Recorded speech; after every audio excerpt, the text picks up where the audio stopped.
네, 그러면은 발표 시작하도록 하겠습니다. 어, 안녕하세요. 저는 그 연세대학교 물리학과 지금 이제 4학년으로 진학하는 김보성이라고 합니다. 어, 제가 오늘 발표할 주제는 Shor's Prime Factoring 알고리즘. 왜 그 양자 컴퓨터에서 그 풀 수 있는 문제 중에서 이제 가장 잘 알려진 알고리즘입니다.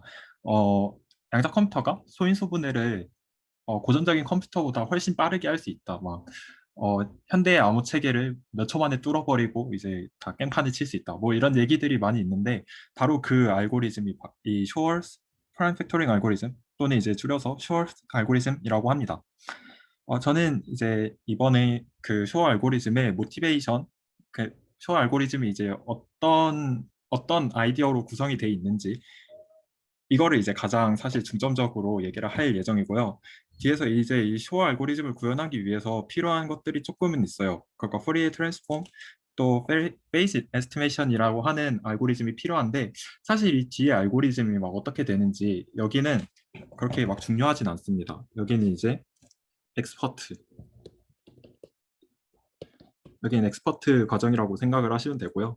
그러고 이제 그 퀀텀 알고리즘 전반에 대해서 간단하게 이제 리뷰를 해보는 것으로 이제 발표를 마치는 걸로 하겠습니다. 잠시만요. 자, 그러면은 그 이제 이 쇼 알고리즘이 어떻게 구성되어 있는지 이거를 사실 이제 다들 이게 들어보기만 했지 이게 어떻게 이제 진행이 되는 건지는 하나도 모르실 거예요. 쇼 알고리즘에서 이제 하는 이 소인수 분해라는 거를 왜 하냐? 가장 기본적으로 이제 현대 암호 체계 RSA 암호 체계라고 하는 거는 이 바로 이 소인수 분해의 어려움, 소인수 분해가 얼마나 어려운 문제인지 이거를 가지고 이제 이 RSA 암호 체계를 만들었어요. 다들 이제 알다시피 굉장히 이제 많은 자릿수, 엄청나게 큰 소수 두 개를 곱해가지고 퍼블릭 키를 만들고 그리고 그 중에서 이제 하나의 이제 그 하나의 소인수식을 이제 각자의 컴퓨터에서 갖고 그거를 암호를 풀면은 그러면은 이게 어떤 컴퓨터가 이제 이 퍼블릭 키를 본다고 하더라도 그게 이제 어떤 소수로 이루어져 있는지를 거기서 이제 계산해 내는데 막 10억 년이 걸린다, 막 몇십억 년이 걸린다, 막 이렇게 얘기를 해요. 그런데 이제 이 프라임 팩토링이라고 하는 이 프로블럼이 사실 이제 양자 컴퓨팅에서는 이거를 푸는 굉장히 이제 효율적인 방법이 존재하고 사실 이제 양자 컴퓨터가 그냥 뭔가 막 크립토그래피 이런 그 암호 문제를 풀기 위해서만 양자 컴퓨터가 사용되냐라고 하면 그런 건 또 아니기 때문에 앞에서 이제 얘기했던 이 맨 마지막에 나온 퀀텀 알고리즘에서 그런 것들에 대해서 간단하게 한번 소개까지 진행해 보도록 하겠습니다. 프라임 팩토링이라고 하는 문제가 얼마나 어려운지를 얘기할 때는 이제 이게 컴퓨터 사이언스 또는 이제 약간 계산 수학 쪽에서 컴플렉시티라고 하는 이론이 존재를 하는데요. 문제가 얼마나 복잡한지를 다루는 이론이라고 보시면 되겠습니다. 이제 일반적으로 그 쉬운 문제라고 하는 거는 어떤 다항 시간 안에 그러니까 뭐 예를 들어서 그냥 어떤 n 개의 데이터가 있으면은 그러면 그냥 n만에 아니면 뭐 n 제곱 아니면 뭐 n의 사실 n의 10승 뭐 이렇게 돼도 이거 정말 이거 정도면 어렵기는 하겠지만 사실 이제 이런 것들은 다음 시간 안에 풀 수 있는 문제이기 때문에 이런 것들은 사실 이제 n이 얼마나 커진다고 해가지고 이게 그 프라임 팩토리 문제처럼 막 10억 년이 걸린다던가 이렇게 되는 일은 없습니다. 그냥 이제 시간이 조금 더 오래 걸린다. 그냥 예를 들어서 한 10초면 풀 문제를 그냥 한 1일이면 풀 수 있다. 이렇게 되는 정도인 거죠. 자, 이제 그런 것들에 비해서 지금 이제 프라임 팩토링이라고 하는 문제는 포함되어 있는 위치가 어떻게 되냐면 이 중에서 이제 NP라고 하는 이제 범주 안에 들어가 있습니다. 이 NP라고 하는 범주는 어떤 거냐면요. 어, 우리가 이제 답이 주어졌을 때 예를 들어서 어떤 15가 있어요. 이 15라고 하는 애가 3이랑 5로 이루어져 있겠죠. 근데 사실 이제 컴퓨터는 얘가 3이랑 5로 이루어져 있는지는 알 수 없고 우리가 예를 들어서 얘한테 3이라고 하는 숫자를 주면은 그러면 이 3이라고 하는 숫자로 15를 나눠볼 수 있어요. 15를 3으로 나눠볼 수 있어요. 그랬더니 5라고 하는 정수가 나왔네. 따라서 이 15라고 하는 숫자가 3 곱하기 5네? 라고 하는 거를 컴퓨터가 이제 바로 알 수 있습니다. 이거를 어떻게 얘기를 하냐면요. 우리가 만약에 솔루션 어떤 숫자를 주면은 이 숫자를 가지고 이게 답인지 아닌지 이거를 판단하는 게 이거를 판단하는 거는 정말 쉬운 문제가 바로 NP라고 하는 문제예요. 이렇게 어떤 3이라고 하는 숫자를 줬는데 얘가 이제 소수인지를 쉽게 판단할 수 있으면은 NP라고 말하고요. 물론 이제 이 3도 예를 들어서 2도 있고 3도 있고 5도 있고 7도 있고 11도 있고 이런 소수들이 이제 15보다 작은 것들이 이렇게 있는데 얘네들을 하나씩 이제 돌아가면서 2가 맞는지 3이 맞는지 5가 맞는지 7이 맞는지 이렇게 넣는다라고 하면은 하나하나를 넣는 거는 이제 시간이 쉽겠지만 이게 숫자가 커지면 커질수록 이게 하나하나를 다 넣어보는데 너무나 많은 시간이 들어가가지고 이거를 푸는데 드는 시간이 만약에 이제 익스포넨셜 사실 이게 지금 우리가 발견돼 있는 거 한도 내에서 막 익스포넨셜 정도의 막 범위로 이렇게 발산을 한다라고 하면은 이제 이런 문제를 가리켜 가지고 어 P는 P 바깥에 있고 NP 안에 있는 문제라고 이제 얘기를 하게 됩니다. 추가로 이제 그거보다 훨씬 더 어려운 문제들, 즉 이제 어떤 답을 갖다 줘도 이게 답인지 아닌지 판단하기도 어려운 문제들, 뭐 이런 것들도 있을 수 있고요. 그런 것들이 이제 NP 바깥에 있는 문제라고 할 수 있고, 뭐 그 중에서도 NP 하드라고 하는 문제가 있는데요. 이 NP 하드라고 하는 범위 안에는 일단 이 프라임 팩토링이 들어가지 않습니다. 프라임 팩토링이라고 하는 문제가 NP이면서 코-NP 문제이기도 한데요. 이런 이제 컴플렉시티 이론에 대해서 궁금하시다면은 어, 역시 이제 공부를 해보시면 알 수 있겠죠. 어쨌든 프라임 팩토링이라고 하는 거는 NP이면서 코 NP라고 하는 딱 이제 여기 범위 안에 들어간다고 보시면 됩니다. 자, 그러면은 이제 그 쇼어 알고리즘의 전체적인 개괄을 한번 살펴볼 거예요.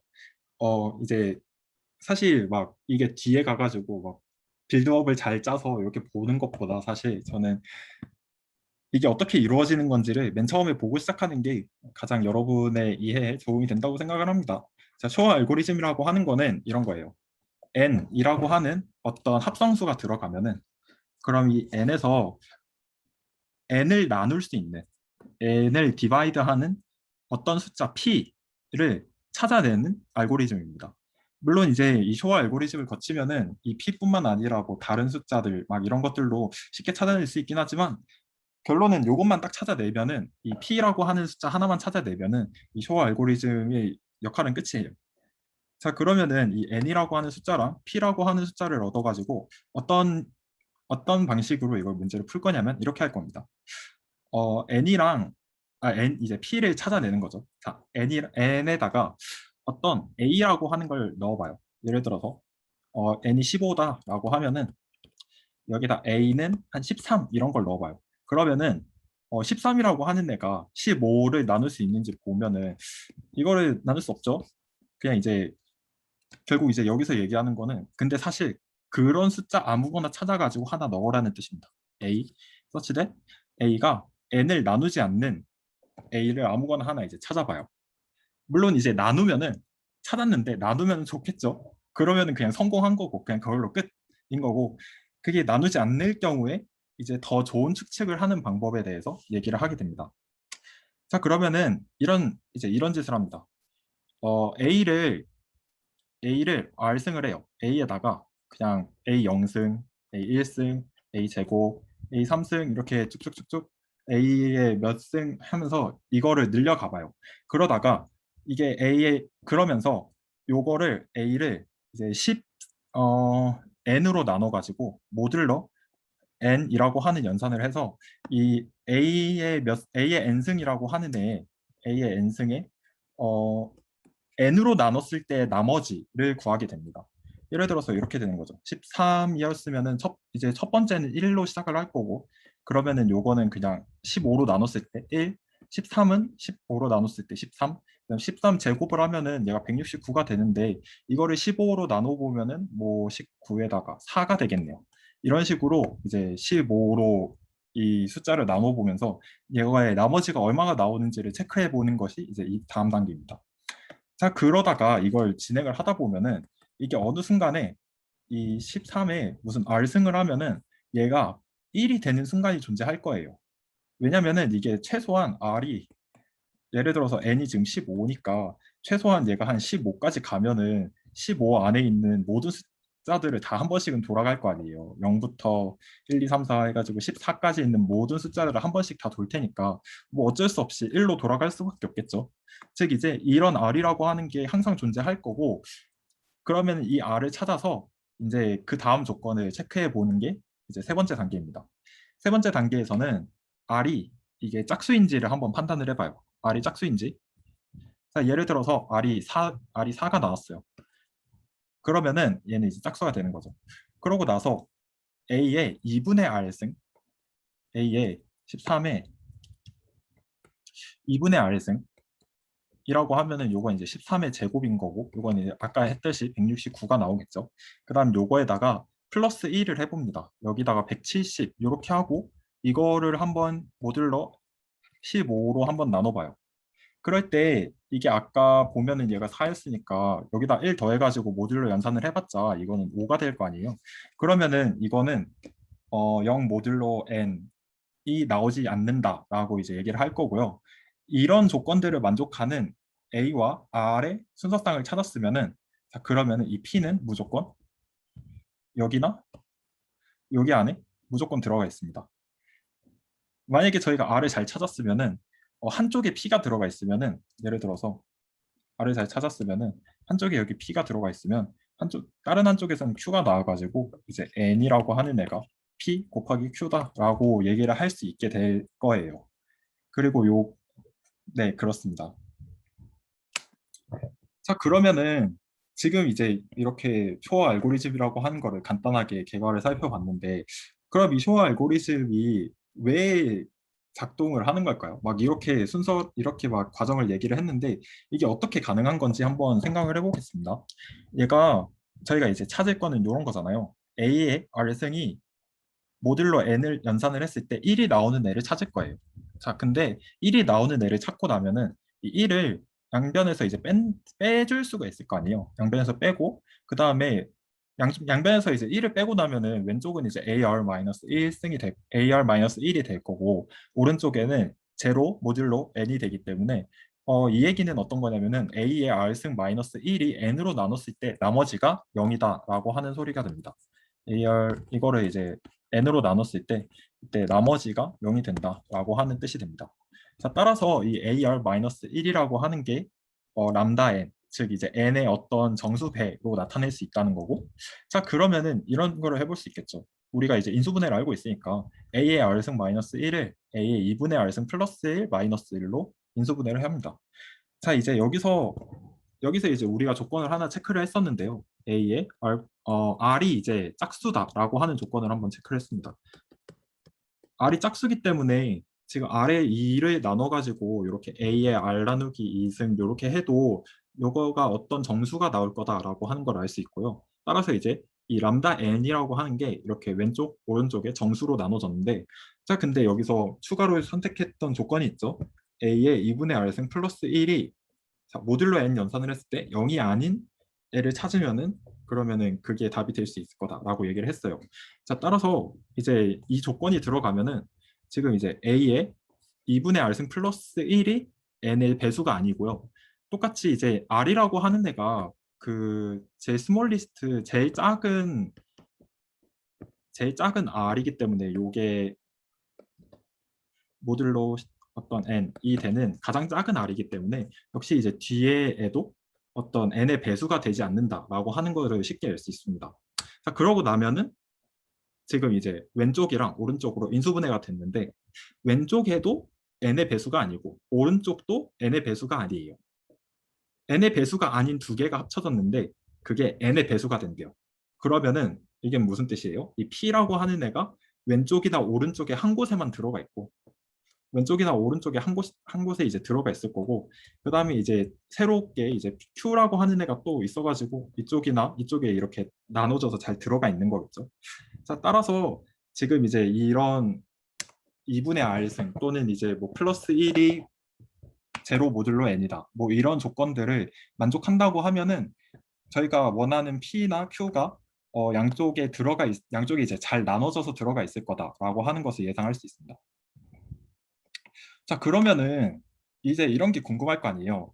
아까 저희가 이제 여긴 쇼 알고리즘인데 쇼 알고리즘에서 이렇게 R이 짝수다. 그 다음에 뭐 얘가 1 더했더니 모듈로 n이 안 된다. 뭐 이런 얘기를 했었는데 그럼 이렇게 될 확률은 얼마나 될까요? 저희가 이제 임의로 A를 이렇게 잡았는데 이 임의로 잡은 A가 이렇게 R이 짝수고 그 다음에 어 이렇게 플러스 1을 했는데 모듈로 n이 안 됐다라고 하는 조건을 만족할 확률이 이 확률이 이제 1 마이너스 2의 m승분의 1만큼 됩니다. 이때 m이 어디서 나온 거냐면요.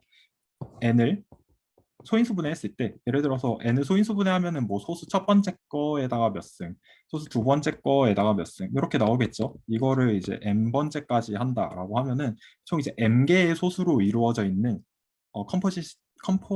컴포스트 넘버 n에 대해서 어, 이 m이 있으면은 이제 이런 과정을 거쳐가지고 구한 게 저희가 원하는 숫자가 될 확률이 이제 1-2의 m승분의 1이 된다라고 하는 거죠. 자, 저희가 지금 이제 풀고 싶은 문제에서는 정확하게 n이 pq 이렇게 주어져 있기 때문에 이렇게 총 두 개, 한 개, 두 개 이렇게 해가지고 두 개의 숫자를 넣을 거고 자 그러면은 여기서 probability는 success probability는 1-4분의 1, 즉 이제 75% 정도, 이제 75% 정도보다 높게 나오는 거죠. 사실 이제 이게 75%면은 별거 아닌 확률인가라고 생각할 수도 있겠지만, 어 이게 정말 예를 들어서 이거를 10억 년 걸려가지고 해야지 100% 10억 년 걸려가지고 해야지 풀 수 있는 문제를 요거를 100초 안에 100초 동안 요걸 연산을 하면은 75% 확률로 맞는 거예요. 자, 그러면은 여기서 100초 동안 연산을 하는 걸 75% 확률로 만든다라고 하면은 까짓 거 이거 한 10번만 하면은 이거 한 10번만 하면은 이거 실패할 확률이 뭐 0.25 곱하기 0.25의 10승에다가 이거 1에서 이렇게 빼줘야 될 테니까 이거 확률이 뭐 거의 뭐 90%, 90 몇 퍼센트 막 이런 식으로 나오겠죠. 그래서 따라서 지금 요렇게 어떤 이 정도 한 75% 아니면 뭐 50% 점점 이제 이게 소인수가 많으면 많을수록 이게 숫자가 늘어날 텐데 이 정도 확률로 어 저희가 원하는 숫자인 A R 플러스 A 뭐 R 나누기 2승이라고 하는 숫자를 이제 얻을 수 있다라고 하면은 그러면 이거는 이제 이 정도면은 잘 작동하는구나라고 얘기를 할 수 있겠다고 하겠습니다. 자, 여기서 그 추가로 이 맨 마지막에 greatest common divisor, 즉 이제 요거랑 요거에서 서로 공통으로 갖고 있는 인수를 찾기 위해서 최대 공약수를 구하는 연산을 하는데요. 이거에 대해서는 사실 이제 이게 우리나라 고등학교나 중학교에서는 얘기를 안 하는데 유클리드 호재법이라는 게 있어요. 이 유클리드 호재법이라고 하는 거는 어떤 이제 숫자 두 개가 있을 때 이 숫자 두 개의 최대 공약수를 구하는 알고리즘입니다. 사실 이제 이 알고리즘이 정말 이제 쉬워가지고 예를 들어서 7, 8, 6, 9, 6, 1, 9, 3, 3, 2라고 하는 두 개의 숫자의 그 greatest common divisor를 구하고 싶으면은 그냥 여기 알고리즘에다 넣고 돌리면은 한 하나, 둘, 셋, 넷, 다섯 번 만에 이제 이 알고리즘을 통해서 36이라고 하는 greatest common divisor를 구할 수 있습니다. 뭐 이렇게 저희가 만약에 이제 이 두 개 숫자 안에 우리가 원하는 인수가 있다라는 걸 알게 되면은 그거를 찾는 거는 정말 쉬운 일이라는 얘기예요. 자, 그러면은 이제 다시 이제 쇼 알고리즘을 보고 자, 그러면은 저희 이제 여기도 체크해 봤고요. 여기 이제 얼마나 잘 되는지 이런 것도 얘기해 봤고요. 그다음에 greatest common divisor도 어떻게 찾는지 이런 것들도 얘기를 해 봤습니다. 자, 그러면은 두 번째 A에 R승을 해 가지고 얘가 어떤 이제 람다 n에다가 플러스 1이라고 하는 이 AR이 이렇게 만들어질 수 있는 요거를 어떻게 찾느냐 요게 이제 가장 큰 문제가 될 거예요. 사실 쇼 알고리즘이라고 하는 것은 이제 이런 과정 전체에서 쇼 알고리즘 중에서 이제 양자 컴퓨터가 활약을 하는 곳은 여기 뭐 A를 픽하는 것도 아닐 거고요. 그 다음에 얘가 R이 이벤인지 뭐 얘가 나누는지 이런 것들을 확인하는 것도 아닐 거고요. 그레이티스트 커먼 디바이저를 구하는 것도 당연히 이제 클래시컬 컴퓨터로 구할 거지만 바로 이제 이 A의 오더를 찾는 일 요거를 하는데 양자 컴퓨터가 이제 활약을 하게 됩니다. 자, 퀀텀 오더 파인딩 알고리즘이라는 게 있어요. 이 알고리즘은 어, 어느 정도 저희가 원하는 만큼의 성공률을 가지도록 이제 이걸 프로그래밍을 할 수 있습니다. 이 퀀텀 오더 파인딩 알고리즘이 성공하는 확률은 1-입실론이라고 해서 저희가 이제 원하는 입실론 그 오차 범위를 설정을 할 수 있을 거고요. 필요한 거는 이런 것들이 필요합니다. 어떤 J랑 1이라고 하는 상태가 들어왔을 때 이 뒤에 1에다가 A의 J승 하고 모듈러 N이라고 하는 상태로 이걸 바꿔줄 수 있는 이런 오퍼레이터를 우리가 만들어야 될 거고요. 그 다음에 여기서 이제 1 상태로 저희가 넣게 될 L개의 큐비트가 필요할 거고요.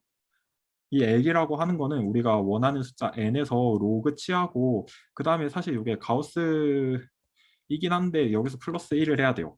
여기서 플러스 1을 해가지고 이 L개의 큐비트를 찾고 그 다음에 정확도에 이제 관련이 된 T개의 큐비트를 준비합니다. 이 T개의 큐비트에서 만약에 우리가 예를 들어서 50%의 확률로 요거를 찾고 싶다라고 하면은 이제 입실론이 2분의 1이 될 거고요. 입실론이 2분의 1일 때 필요한 거는 로그 2의 1 이렇게 될 테니까 이게 로그 3이고요.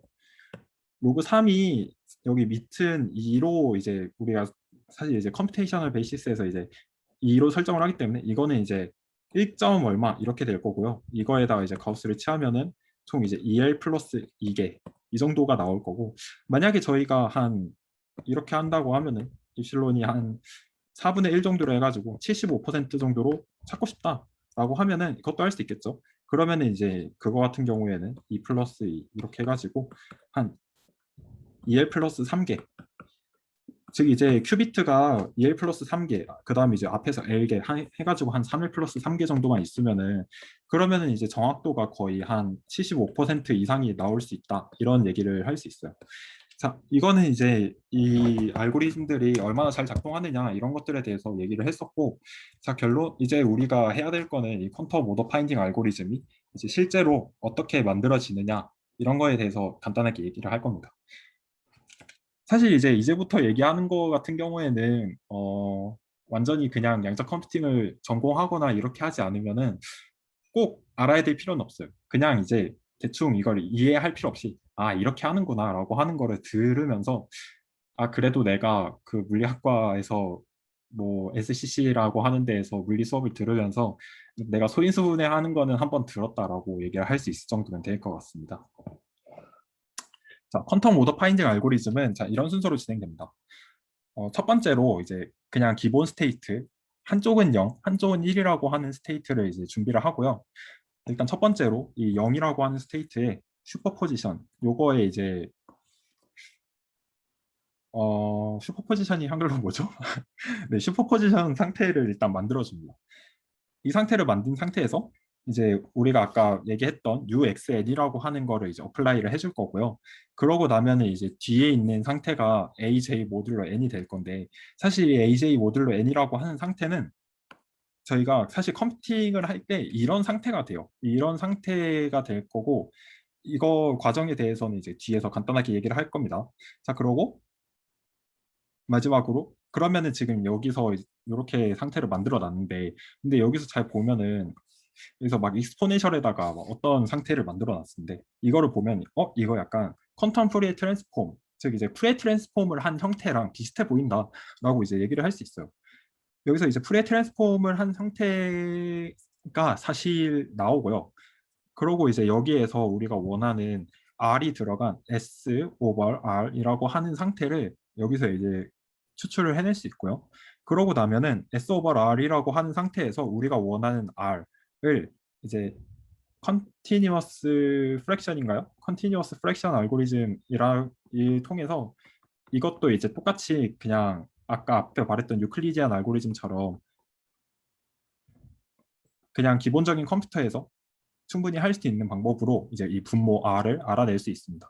이 S라고 하는 애가 0부터 R-1까지 이제 들어갈 수 있는데요. 사실 이제 0이 나온다라고 하면은 그냥 전체가 0이 되니까 여기서는 이제 그 R이라고 하는 게 뭔지를 관측할 수 없게 되고 그게 이제 아까 앞에서 말했던 이게 성공하지 못할 확률에 관여를 하게 돼요.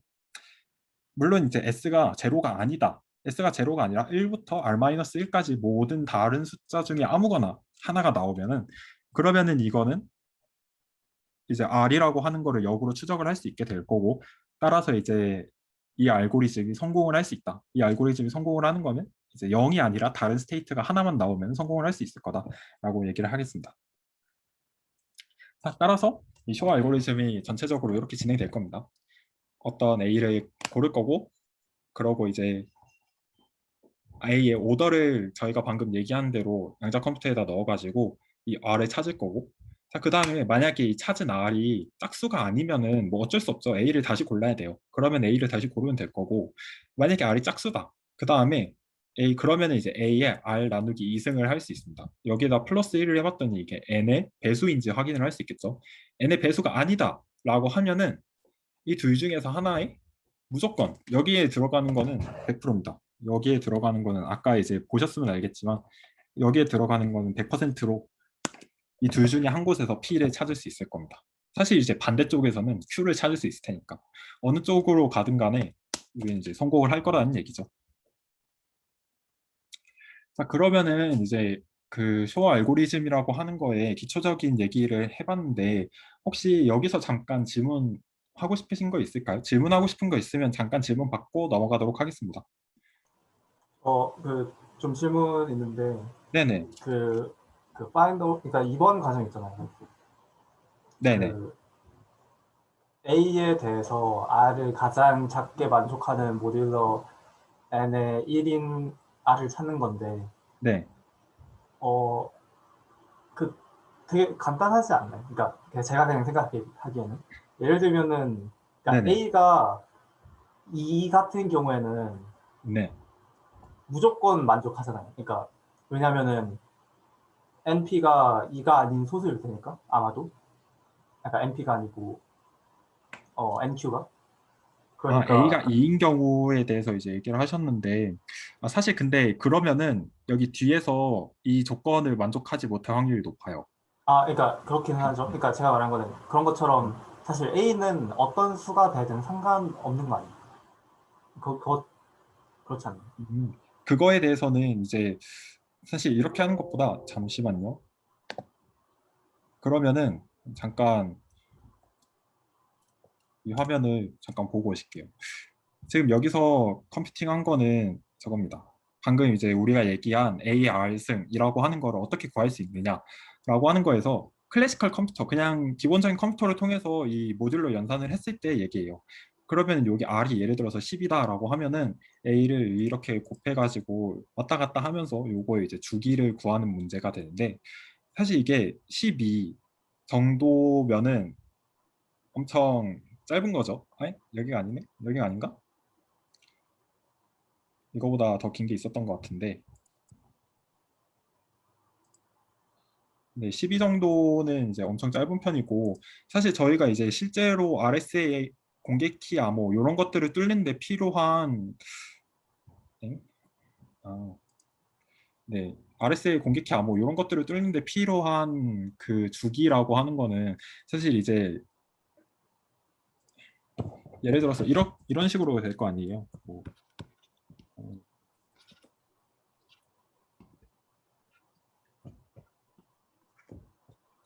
뭐 이런 식으로 된다라고 하면은 요 안에서 주기를 찾는 게 뭐 2에서 주기를 찾는다라고 하면은 몇 개야 이게 천만 한 2에 10승 20승 대충 이제 이렇게 하면은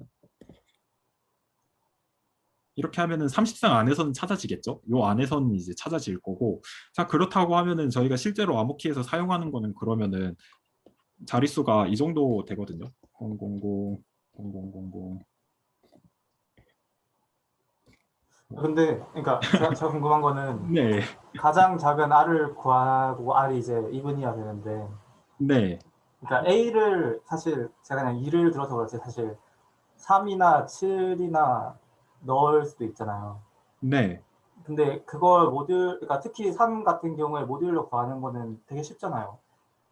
그러니까 3의 n승의 모듈러를 구하는 것 자체는 3의 n승의 3의 모듈. r승이라고 할게요. 3의 음. r승인데 어떠한 잠깐만요. 그러니까 3의 R승을 n으로 나눈 모듈이구나. 네. 죄송합니다. 헷갈렸네. 이게 이제 모듈로 n이라고 하는 게 이 안에 이제 들어가는 숫자가 엄청나게 큰 수가 들어갈 거기 때문에 그러니까 결국에는 R이 네, 엄청 커지기 때문에 연산이 길어진다. 네, 맞습니다. 알겠습니다. 네, 그래도 이제 이해가 안 되는 부분 있으면 다들 질문해 주는 게 좋을 것 같아요. 혹시 또 더 궁금하신 점이 있나요? 앞부분에서?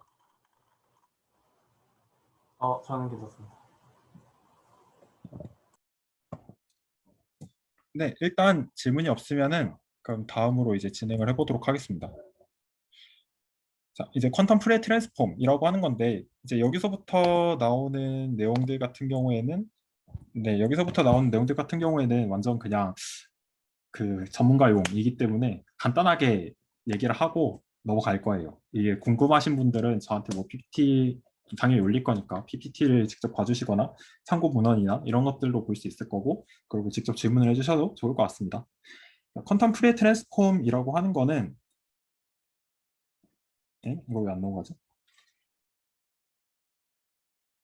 혹시 저 지금 화면 멈췄나요? 됐다. 네, 괜찮습니다. 네, 됐습니다. 자, 퀀텀 프리 트랜스폼은 이런 겁니다.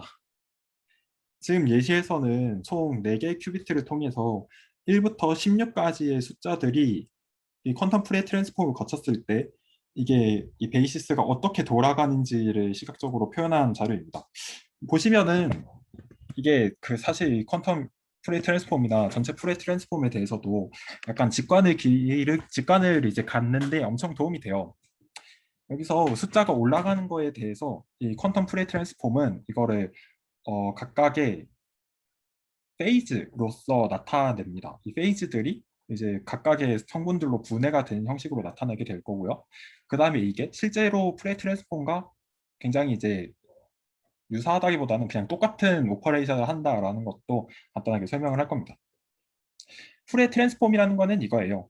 저희가 이렇게 그 어떤 그래프가 이런 식으로 생긴 그래프가 있다라고 할 때 이거를 저희가 일반적으로 보는 그래프에서는 이게 여러 가지 주파수들의 그래프가 겹쳐지면은 굉장히 이제 복잡한 그래프가 나오게 되는데 사실 이게 주파수가 겹쳐진 게 2개밖에 없었어요. 그러면은 이걸 프레 트랜스폼을 해가지고 볼 때 이 주파수 성분들이 이제 X축에 들어가게 되고 앰플리튜드가 세로축으로 들어갔을 때 그냥 어떤 주파수 A에서 하나, 그리고 주파수 B에 하나, 이렇게 그냥 단순하게 이 약간 복잡해 보이는 이런 파형을 분석을 할 수가 있습니다.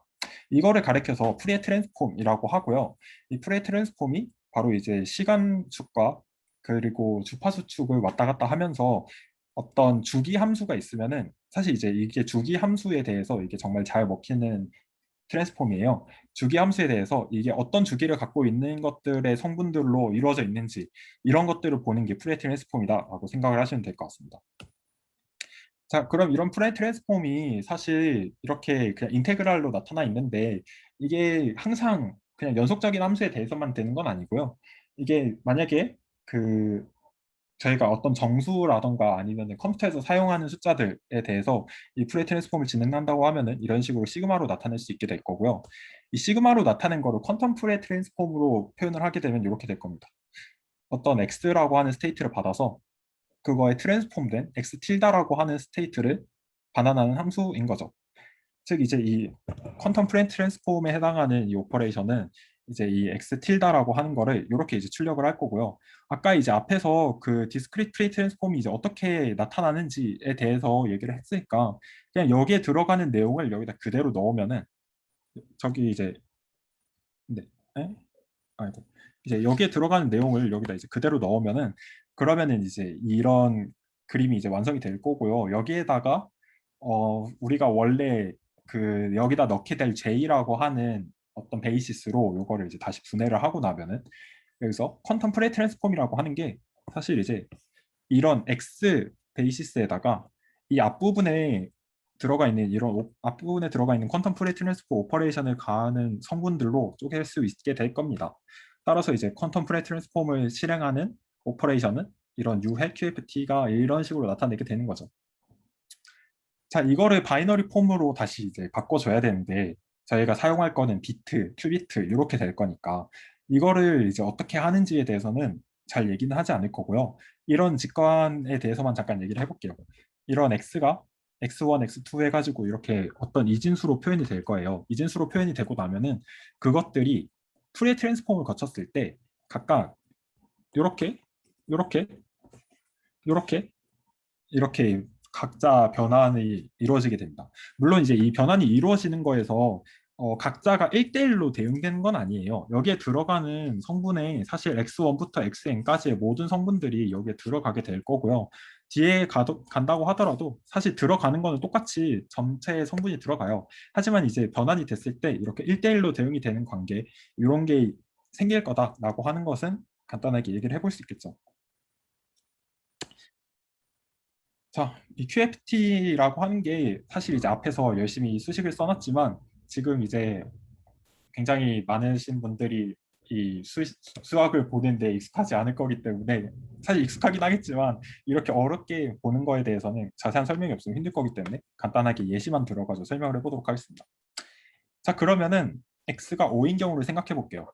x가 5라고 하면은 5라고 하는 거는 이제 4보다는 크고 8보다는 작으니까 총 이제 3개의 큐비트가 필요할 거다라고 하는 거를 우리가 당연히 쉽게 알 수 있고요. 그러면은 이 5라고 하는 숫자가 이진수로 표현하면 1, 0, 1이 될 겁니다. 자, 이제 이 101이라고 하는 거를 U hat QFT 즉 이제 컨템포레이트 트랜스포를 가할 건데, 자, 그러면은 여기 이제 x 자리에다가 그냥 5라고 하는 숫자를 갖다 넣어준 게 이 결과가 돼요. 여기서 5, 뭐 2분의 2파이 5, 뭐 4분의 2파이 5, 8분의 2파이 5 이런 식으로 원래 이제 101이었던 스테이트가 0과 그 다음에 1 사이에서 어떤 페이지를 가지는 스테이트가 되는 것이 이제 컨템포레이트 트랜스폼이구나, 이렇게 그냥 간단하게 이해를 해주시면 되겠습니다. 자, 이거를 어떻게 만드냐? 이거는 이제 크게 두 가지 게이트를 사용을 해요. 하다마드 게이트라고 하는 굉장히 기본적인 게이트가 있고요. 그다음 U 로테이션이라고 하는 게이트가 있습니다. 하다마드 게이트는 그냥 자기 혼자서 사용이 될 게이트고요. U 로테이션이라고 하는 것도 뭐 자기 혼자서 적용이 될 수 있지만 지금 이제 여기서 얘기하는 U 로테이션 게이트는 컨트롤드 U 로테이션이라고 해가지고 어떤 다른 축에 있는 그 데이터에서 이제 데이터를 끌어오는 약간 그런 느낌이라고 생각을 하시면 될 것 같습니다. 이 컨트롤드 U 로테이션 뭐 이런 것들에 대해서는 제가 이제 앞에 강의들에서 굉장히 이제 막 CNAT 게이트 뭐 이런 것들을 얘기 많이 했기 때문에 지금 이제 요것들은 당연히 이제 쉽게 만들 수 있을 거다라고 하는 것들로 이제 이해를 해주시면 될 것 같아요. 자, 근데 이제 그러면은 여기서 잠깐 순서대로 얘가 어떻게 되는지만 진행되는 걸 보시면은 첫 번째 하다마다 게이트가 바뀔 때, 그 다음에 두 번째 컨트롤드 로테이션 게이트가 들어갈 때 이렇게 하나씩 하나씩 추가가 되면서 총 이제 n개의 그 U 로테이션과 하다워드 게이트가 다 들어가고 나면은 이제 이 익스포넨셜의 뭐 i에다가 이렇게 이 n승에다가 x1부터 xn까지의 숫자가 들어가는 형태로 이게 이루어진 거라고 보시면 되겠습니다. 자, 사실 이제 이게 보시면은 전체에 대해서 이렇게 이 과정을 다 거쳤을 때 이게 첫 번째는 2의 n승분의 2파이 x, 뭐 두 번째는 2의 n승 마이너스 1의 2파이 x 이런 식으로 배열이 되는데요. 저희가 원하는 컨텀 프레 트랜스폼은 사실 역방향이기 때문에 맨 마지막에 이렇게 순서만 바꿔주시면은 얘가 이제 맨 앞으로 가고 얘가 맨 뒤로 갈 수 있도록만 맞춰주시면은 그러면은 이제 우리가 원하는 컨텀 프레 트랜스폼이 완성이 됩니다. 자, 그러면은 저희가 어디까지 왔는지 잠깐 살펴볼게요. 이게 이제 아까 그 피리어드 파인딩 하는 거였는데, 자, 여기서 우리 UXN이라고 하는 거를 어플라이 해야 되는데, 얘를 어플라이 하는 거는 사실 잘은 모르겠어요. 근데 이제 확실한 거는 이게 약간 컨템포레이 트랜스폼이랑 비슷하구나. 아까 이제 막 2파이 i에다가 뭐 몇 분의 몇 막 이런 게 들어갔었잖아요. 이런 거랑 비슷하고, 그러면은 여기서 QFT 대거라고 하는 거는 컨템포레이 트랜스폼을 거꾸로 역방향으로 이제 어플라이를 하는 거거든요. 그러니까 여기서 이런 상태로 진행이 된 거에서 이 데이터의 S 오버 R이라고 하는 요 숫자를 꺼내기 위해서 우리가 컨템포레이 트랜스폼을 할 수 있겠구나라는 거를 얘기를 할 수 있습니다. 자, 그러면 이제 앞에 것도 간단하게 얘기를 해봐야겠죠. 여기는 이제 슬라이드가 3개밖에 안 되는데 이 QP라고 하는 거는 이제 이런 직관을 또 얘기를 해볼 수 있어요. 얘가 그 아까 우리가 O 틸다라고 하는 그 O라고 하는 애 퀀텀 트랜스폼을 얘기를 해봤는데 얘네들을 잘 보시면 요거는 사실 보면은 2분의 뭐 O가 2로 나눠지는 애들은 그냥 다 날아갈 거고 그냥 여기는 2분의 파이 여기 2분의 파이가 될 거고 그 다음에 여기 4분의 1만큼 돌아간 거. 그 다음 여기는 8분의 5만큼 돌아간 거. 이런 식으로 얘가 그 블로우스피어 상에서 이렇게 회전된 어떤 데이터들을 나타내게 된다는 것을 이제 알 수 있습니다. 자, 그러면은 우리가 또 이런 얘기를 해볼 수가 있어요. 만약에 우리가 요 그냥 요렇게 어떤 페이즈 시프트들로 나타나는 이런 오퍼레이션들이 있을 때 이거를 퀀텀 프레이 트랜스폼을 거꾸로 이제 사용을 하면은 그러면은 이게 얼마나 돌아갔는지 얘가 막 이만큼 돌아갔는지 뭐 절만큼 돌아갔는지 이런 것들을 거꾸로 찾아낼 수 있지 않을까? 이런 것들을 얘기하는 게 바로 이 퀀텀 페이즈 에스티메이션입니다. 페이지 에스티메이션에서는 U라고 하는 어떤 로테이션 그리고 psi라고 하는 상태 이거 두 개를 받아가지고 이거가 만약에 이제 세타만큼의 회전으로 나타난다라고 할 때 이거를 이의 t승만큼 증폭을 해가지고 여기에 총 이제 t개가 들어가는데요. 이 t개의 그 큐비트가 들어가면 이의 t승만큼 이 세타를 증폭해가지고 이거를 이제 우리가 관측을 할 수 있게 해줘요. 즉 이제 이 퀀텀 페이즈 에스티메이션을 거치면서 만약 아무리 이제 작은 세타라고 하던가 아니면은 뭔가 불분명한 세타라고 하던가 이런 것들이 있어도 이제 퀀텀 페이즈 에스티메이션을 몇 번 거치면서 이거를 근사적으로 찾아낼 수 있을 거다라고 하는 거죠. 과정은 뭐 이렇게 됩니다. 처음에 이제 슈퍼포지션을 만들어주고 그 다음에 이 프사이라고 하는 애다가 이의 뭐 t 마이너스 1 이런 것들을 이제 어플라이 해주는데 사실 이 프사이라고 하는 스테이트가 아까 아이겐 스테이트라고 했으니까 이게 글로벌 페이지로서 나타나거든요. 그래서 프사이에다가 U 로테이션을 했을 때 뭐 익스포넨셜을 이렇게 나타나는 거는 이 프사이라고 하는 스테이트에는 아무것도 영향을 주지 못하고 이게 사실 이렇게 킥백이라고 합니다. 이렇게 그냥 어플라이 됐던 데에 거꾸로 영향을 주게 되는 효과가 있습니다. 지금 얘네가 이렇게 식으로 나타나요.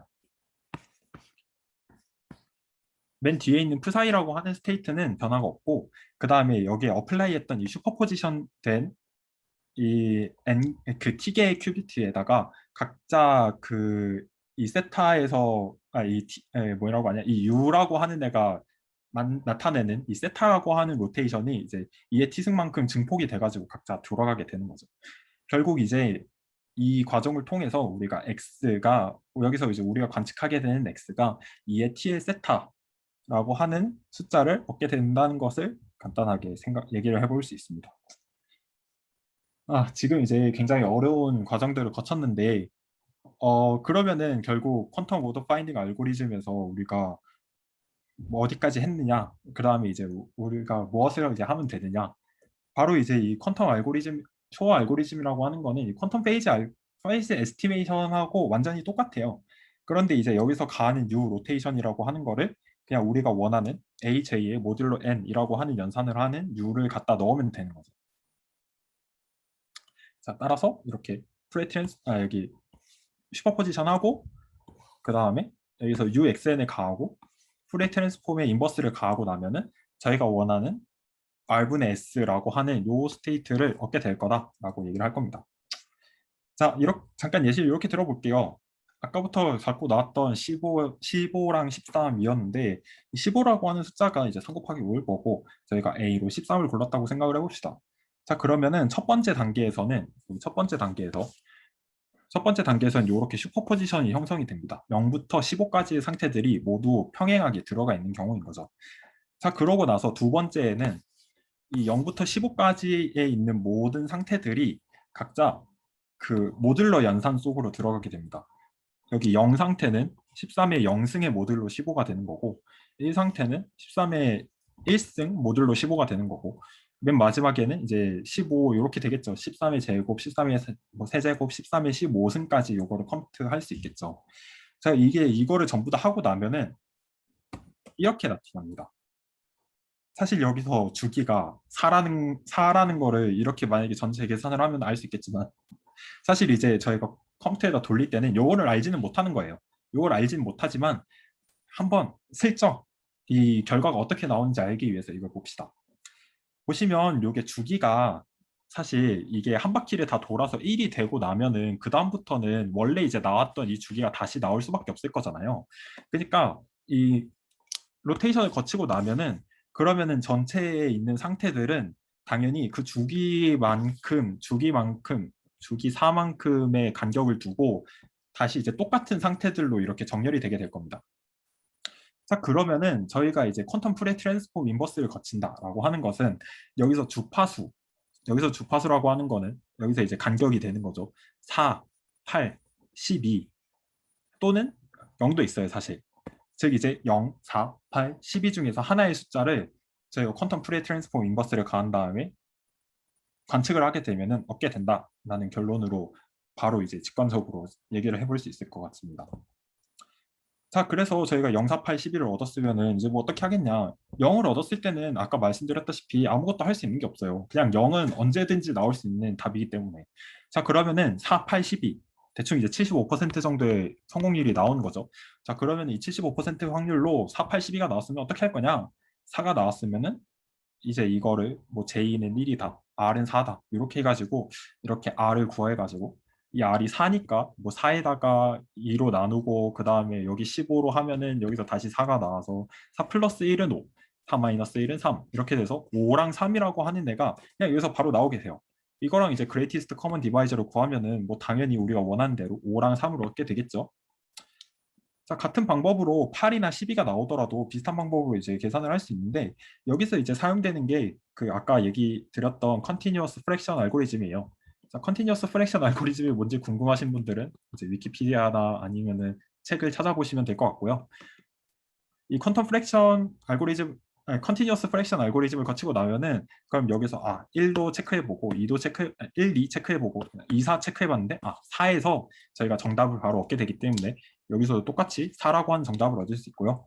여기서도 똑같이 이게 가능한 제의를 이제 맨 아래에서부터 한번 살펴보면은 1, 2, 3, 3에서 이제 첫 번째가 나올 거고 제의가 3이 나오면은 여기서 똑같이 R이 4가 나오기 때문에 똑같은 과정을 이렇게 거쳐가지고 성공을 하게 됩니다. 3이랑 5라고 하는 소인수를 얻게 되는 거죠. 저희가 맨 처음에 A가 13이다라고 하는 이상한 숫자를 넣었음에도 불구하고요. 이 쇼와 알고리즘이라고 하는 거는 사실 이 소인수 분해를 하는 기본적인 알고리즘들에 비해서 굉장히 효율적이에요. 원래 이 프라임 팩터링 알고리즘이라고 하는 거는 대충 이제 익스포넨셜에 그냥 일단 시작하자마자 익스포넨셜을 받고 시작하죠. 익스포넨셜에 c n의 3분의 1승, 로그 n의 3분의 2승 이 정도의 속도로 이 알고리즘이 이제 끝나게 되는데 쇼어 알고리즘 같은 경우에는 저희가 이제 그 성공률이 한 1에 가깝게 만들 때 성공률이 1에 가깝게 만들 때 이 정도 시간이 걸립니다. n 제곱에다가 로그 n 로그 n 이게 한 n 3승보다 조금 작아요. n 3승보다 조금 작은 정도입니다. 즉 이제 이 쇼 알고리즘이라고 하는 게 원래 이제 클래시컬 프라임 팩터링 알고리즘에 비해서 요거는 이제 익스포넨셜의 막시의 n승 3, n의 3분의 1승 이렇게 들어가는 애들인 거고 이거랑 요거랑 비교했을 때 얼마나 효율적인지 바로 알 수 있겠죠. 자, 그러면은 이제 이 쇼 알고리즘에 대해서 간단하게 소개를 마칠 건데 이런 퀀텀 프리 트랜스폼이다라고 하는 거는 사실 이제 다양한 그 어플리케이션들이 있습니다. 요 같은 경우에는 히든 서브그룹 프로블럼이라고 해가지고 어떤 그 저희가 지금까지 다뤘던 거는 그냥 기본적인 정수만 다뤘었는데 뭔가 이제 어떤 이렇게 막 레티스를 다룬다거나 아니면 그래프를 다룬다라고 하면은 여기에 들어가는 애들은 일반 정수하고는 걔가 달라요. 이거를 이제 노나벨리안 그룹에 대해서 이 똑같은 쇼어 알고리즘과 똑같이 이제 이런 인수를 찾는 거 또는 이제 주기를 찾는 거 이런 것들을 할 수 있는데 그 대표적인 문제가 지금 여기서 이제 얘기를 하고 있는 히든 서브그룹 프로블럼이고요. 이 히든 서브그룹 프로블럼이 얼마나 중요한지는 이제 뒤에 것들을 계속 보시면 알겠지만 여기서 이제 히든 서브그룹 프로블럼은 요거예요. 그냥 이제 어떤 이거 스테이트먼트만 간단하게 해볼게요. 어떤 G에서 이런 서브그룹 H가 존재하는데 이 H라고 하는 애를 우리가 몰라요. 얘를 모르고 그냥 우리는 얘한테 숫자를 넣어볼 수만 있어요. 얘한테 어떤 A를 넣어볼 수만 있어요. 그러면은 얘는 이런 걸 이제 돌려줍니다. A를 넣으면은 그러면 얘가 AH를 돌려줍니다. 그런데 이제 이 AH라고 하는 거는 이 서브그룹 티오렘에 따르면은 이게 A에서 될 때 한 예를 들어서 한 AR승 정도 이렇게 들어갔어요. 그러고 나면은 얘가 AR승의 H가 AH가 되는 어떤 R이 무조건 존재해요. 결국 이제 이것도 아까 얘기했던 주기를 찾는 문제랑 같은 거죠. 근데 여기서는 이제 문제가 뭐냐면은 사실 얘가 노나벨리안 그룹이다라고 하는 특성 때문에 이거를 직접 컴퓨터를 통해서 계산하는 게 앞에서 봤던 쇼어 알고리즘보다도 훨씬 어려워요. 근데도 불구하고 당연히 요거는 그냥 그냥 주기가 있잖아. 주기가 있으니까 프레 트랜스폼 하면 되겠네라고 얘기를 하면서 엄청 쉽게 풀어버립니다. 이런 이 히든 서브그룹 프라블럼 같은 경우에는 이렇게 막 엄청나게 복잡한 그래프 안에서 이 안에서 이제 우리가 원하는 오각형 모양의 어떤 그래프를 찾는다라거나 아니면 이렇게 그 복잡한 레티스 안에서 가장 짧은 벡터를 찾는다. 뭐 이런 것들에도 응용이 될 수 있고요. 옆에 이제 이런 그래프 문제를 더 응용하면은 이런 것도 가능합니다. 어떤 이제 화학 분자들을 엄청나게 이제 쌓아놓고 거기서 우리가 원하는 애들만 뽑아내는 거죠. 뭐를 통해서 우리가 원하는 구조가 있는 애들만 찾아내가지고 또는 이제 엄청나게 이제 복잡한 회로를 이제 구성을 할 때 이제 실제로 이거를 직접 만드는 것보다 이제 어느 정도 복잡해지기 시작하면은 컴퓨터한테 직접 맡기고 싶잖아요. 근데 이제 이걸 컴퓨터에 다 맡겼을 때 이게 우리가 생각하는 대로 회로가 잘 나올 거냐라고 하는 거는 역시 이렇게 어떤 이 그래프 상에서 부분 부분을 잘 잘라서 이 부분 부분이 잘 작동하는지를 각자 이제 체크를 해보는 식으로 얘기를 할 수 있게 되고요. 이런 것들이 전부 아까 얘기했던 이렇게 히든 서브그룹 프로블럼으로 연결이 됩니다. 이 히든 서브그룹 프로블럼이라고 하는 거는 이 쇼어 알고리즘의 노나빌리안 그룹 버전일 뿐인 거고요. 네, 자 그래서 그러면은 이제 이렇게 해서 저희 발표는 끝났고요. 레퍼런스들은 이렇게 적어놨으니까 여기 있는 내용들이 사실 거의 대부분이에요. 이렇게 사진들은 레퍼런스를 다 찍어놨고요. 네, 그렇습니다. 그래서 제 발표는 여기까지고요. 뭔가 질문이 있으시면은 다들 이제 해주시면 좋을 것 같습니다.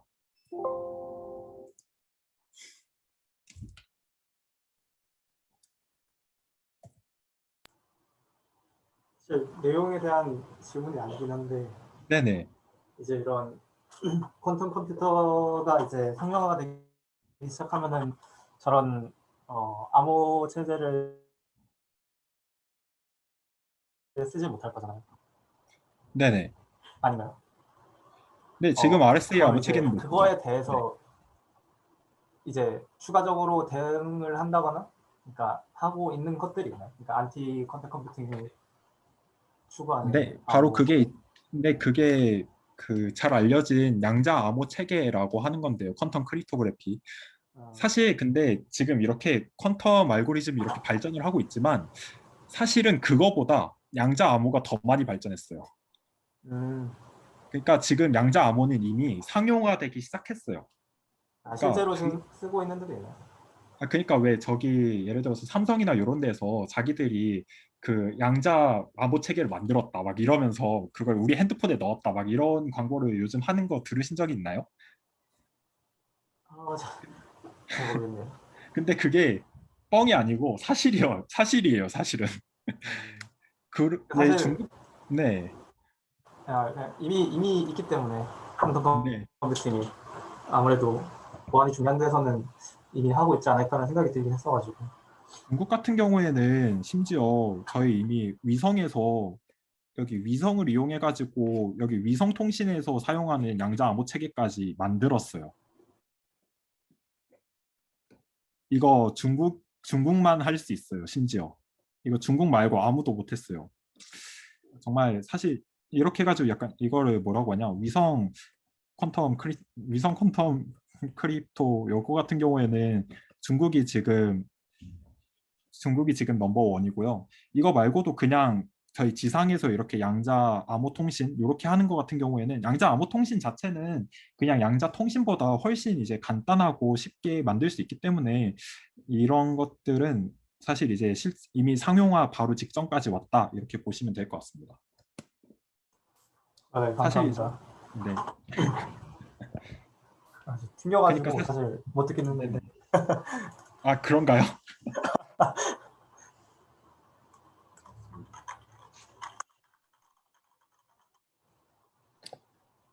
아이고, 제가 화면 공유를 꺼버렸는데 잠시만.